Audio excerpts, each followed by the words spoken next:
Okay, welcome to another Down the Rabbit Hole video. A little quick one here, I hope. This is another video response to another bunch of community questions that Wee Bob has asked. He does these every once in a while, and the last few ones have been quite esoteric. This one's right up there too, because he's just asking for 5 random items.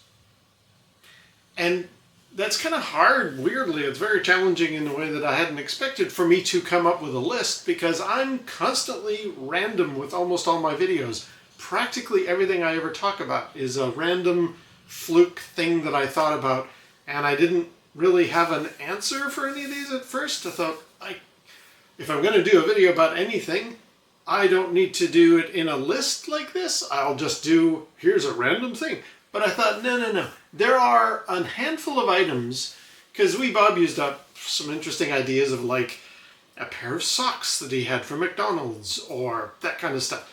And I thought, okay, what are some things that I have that I could mention that are not quite worthy of their own video? And I'll put them together as a random assortment. So that's what we've got. Now, the first item.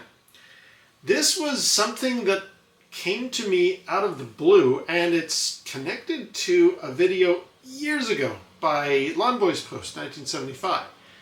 I think he had found an old, not teddy bear, but like an old childhood toy.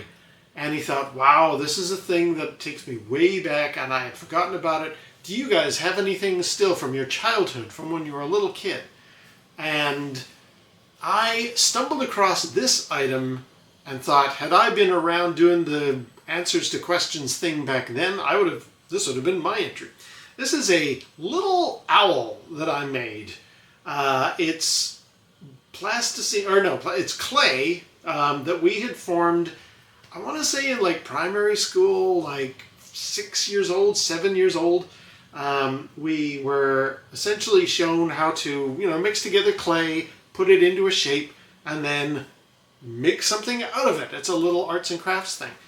And I don't know why I held on to it. Then it's been shellacked. It's all like, the material itself has petrified over these decades, but not only that, it had like a collective, you paint it on and it gives it a harder coating. This little owl thing, I forgot about it until I was unpacking when we moved in here. I was getting rid of boxes that I hadn't even unopened since I lived in the UK, pretty much. And this was way off in some obscure corner of one of the boxes.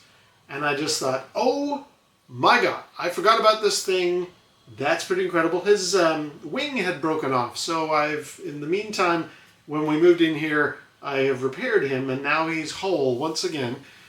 This is a very the memories attached to this are very weird for me, because I had completely forgotten about it, found it in an old box, and thought, whoa, why did I think to bring this thing with me year after year wherever I went? It doesn't really have any value, but just, I was suddenly like, good Lord, that is a thing from my childhood, like when I was a little kid in primary school, elementary school. And it's a little thing that I made. One of the first things that I made. So that would have been my answer to Lawn Boys Post 1975. And now it is a random item I'm putting into this list. So number 1 is my little owl. Number 2 is a Star Wars thing. But normally I would do Star Wars videos of their own sake. I've got all these. I'm working on a Star Wars video right now, as a matter of fact. But this one doesn't warrant its own video, really. This is a math set that I got for Christmas. I think this is the very first thing I ever got that was Star Wars related. It was from an aunt, and if I open it up carefully, it's basically protractors and rulers and a compass. What do we got in here? Yeah, we've got a little stencil to, if I can open it carefully, little stencil for letters and stuff. A little set of what's inside, Millennium Falcon on there. Protractors, rulers, and a little square off thing for measuring angles, and a pencil. Yeah, this Star Wars math set was a gift that I had forgotten about, but it does remain in my collection for a very specific reason. Again, it's from the UK. It always irked me, or I thought it was weird, that it is referred to as a maths set. Because in the UK, what they refer to for arithmetic is mathematics. You study mathematics in class, as we do here in North America. But for whatever reason, culturally, significantly, whatever, in North America, we decided to truncate mathematics down to being just math, singular. Whereas in the UK, they refer to, we're now going to learn some maths, plural, mathematics. And every time I looked at this set, I was always like, yeah, maths set. That doesn't roll off the tongue very well. Why is it called maths? Whereas in my school, it was all called math. A funny kind of flipping of the table that I've always thought, because when I hear people have this argument about is it maths or is it math, one thing that I always thought was very funny is in the UK, they have an opposite example of what we do here in North America. When I'm watching the evening news, like on ITV or what have you, they'll round up the news events of the day, and then they will cut over to one of their journalists and discuss the sport. Singular. And I always thought, that's odd. I wonder which one they're going to choose. Is it golf? No. For whatever reason, sport is the collective chosen term in the UK for all of those things that here in North America we call sports, plural. So this maths set is the one version, whereas in the UK they call it maths, and here we call it math. And it always made me chuckle because it made me think of, here in North America we call them sports, whereas in the UK they call them sport. Very weird. Another random item here is sort of Star Wars related. This is a bite and sting kit. And this is the only suction device proven to remove snake venom. Why the heck have I got one of these? Well, this was, and it's kind of the label's peeling off. This was a suggestion, or maybe just my own paranoia, when in 2012, my wife and my sister and her husband, we all went to Death Valley in California because that's where the pickup shots for Star Wars, the very first film, they had wrapped up production in Tunisia, and then George realized, oh, we need a couple more scenes here, there, and everywhere. Let's just cart out to Death Valley, do a couple of shots, like here's R2-D2 coming down the little arroyo, and he gets captured by the Jawas, or here's where the Banthas were originally, the big elephants were dressed up and used with a background scene. There's a bunch of bits.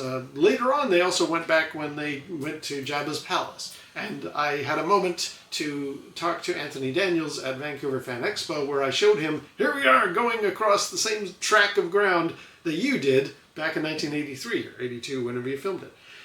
But why do I have a snake kit for snake venom? Well, a friend of mine who's very big into travel or geography and studied, he's been abroad, he's been in many different environments. He said, look, I know you think this sounds funny. You're going to take your little Star Wars toys out into the desert and you're going to film them and line up the shots. That's great. Be warned.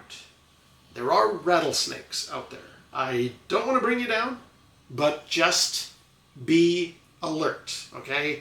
I know you're going to be all nerding out, which we were, but just be aware. There are rattlesnakes and scorpions and that kind of stuff out there.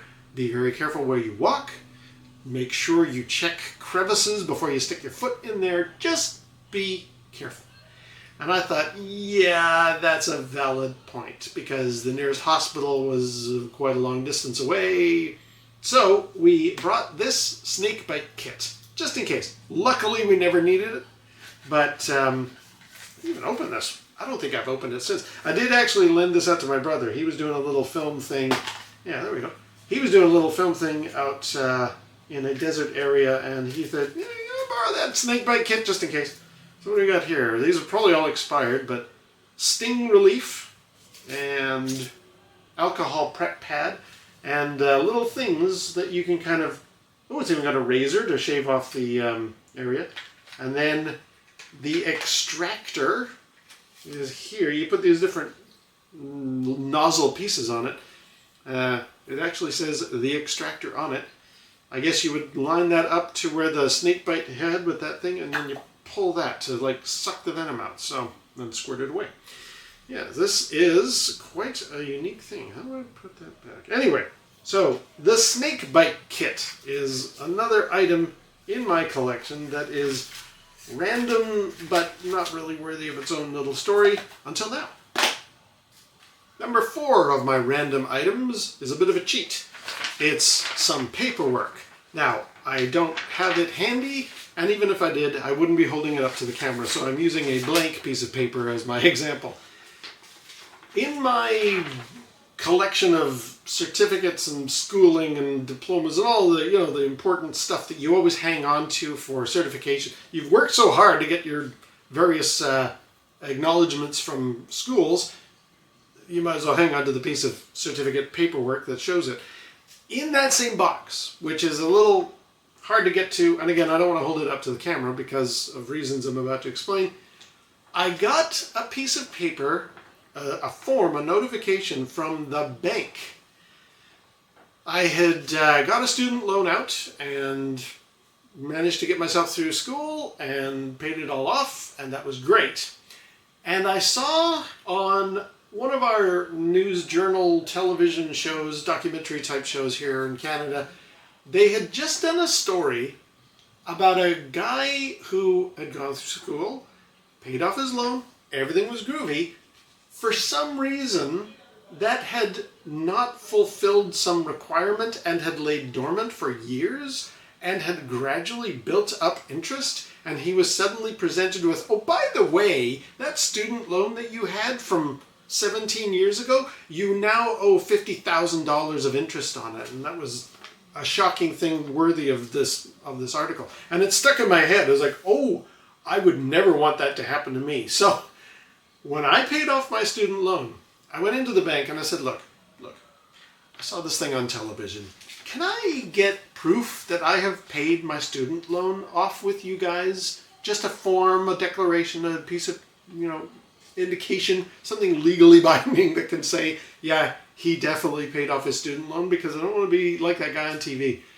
And luckily they did. They were very kindly able to do so. So it's sitting with my certifications, and it's like, yeah, just in case, it's been decades, that would be a nightmare if somebody now presented me with a bill for, by the way, you haven't paid that off. Yes, I have. Here is the proof. Here's all the documentation you need. Again, I'm not going to hold that up to the camera, and it's also deeply buried in with the other paperwork, but that's another random item that's very important to me, kind of qualifies for this video, and it's worthy of a story. And for my 5th and final item, this is a very, very strange one. I've got an old book. I don't even know what this book is. I picked this up out of a bookstore. We happened to be wandering around and looked around, and out of the blue, I had an idea for a video series on this channel, and I thought to myself, I'm going to need a book for this to make the joke work. And so that is what this book was purchased for. And I remember people in the crowd with me were like, why are you buying a random old book? And I'm going to see what this book is in a second. They're like, why are you doing this? I'm like, no, it's part of a secret. You'll see it eventually. I never did do the video series, and I'll talk about that in a second. But what is this book? Because I bought this for the purpose of opening it up on camera and going, right. Like, that was going to be its whole purpose. And this looked nicely generic and old school, and I bought it for that reason. What is the book? It's Eugene Grandet, Balzac. What is Balzac? And is it even in English? Yeah, Director of Studies at the French Institute in London. Oh wait, no. What is this? Toward the end of his life, Balzac began to hate being called father of Eugene Grandet. What is this book? I have to run this one past my sister. She's a huge reader and loves books in various forms. Eugene Grandet. Okay, Christine, have you heard of Eugene Grandet's book, Balzac, B-A-L-Z-A-C? What is the story of this book? I'm not going to go into it right now. It doesn't, it's so old school, it doesn't have like a synopsis or anything like that. It's from Everyman's Library. It's a piece of fiction. It says down here, "Every man, I will go with thee, and be thy guide. In thy most need, to go by thy side." Is it poetry? Let me just grab a random... It's got a big bibliography. Okay, random page here. "The cooper came downstairs, spoke in an absent-minded way to his wife, kissed Eugene," or maybe it's Eugenie. Eugenie Grandet. Okay. "Kissed Eugenie and sat down to table. He seemed to have forgotten last night's threats. 'What has become of our nephew? The child is not much in the way.' 'He is asleep, sir,' said Nanon. 'So much the better. He won't want a wax candle for that,' said Grandet facetiously." Yeah, it's a story. I don't know anything about it. I gotta ask my sister. Christine, you're gonna have to look this one up for me and find out some story. My God, it's, what is it? A couple hundred pages, 235, I think.